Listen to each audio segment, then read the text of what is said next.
This year, the Best in Society Autumn Red is a Merlot Cabernet blend from the highly acclaimed winery Bird in Hand. Today we have Justin Nugent from that winery here to talk to us about this wonderful wine. We're very much a family winery and we love being a family winery. It means that our focus can always be on producing the best quality wines. My brother Andrew planted on Bird in Hand Road above the old Bird in Hand gold mine back in 1997.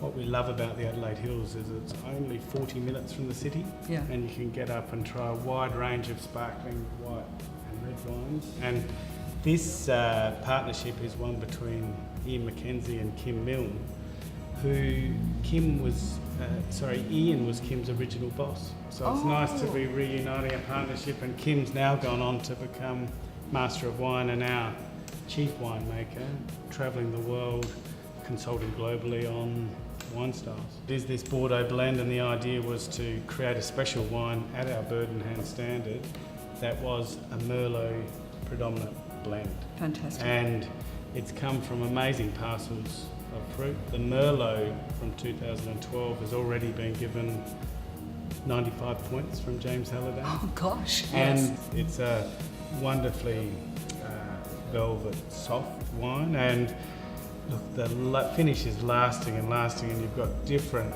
parts of the palate being hit by Merlot and being hit by the Cabernet, and that's the beauty of the Bordeaux blend.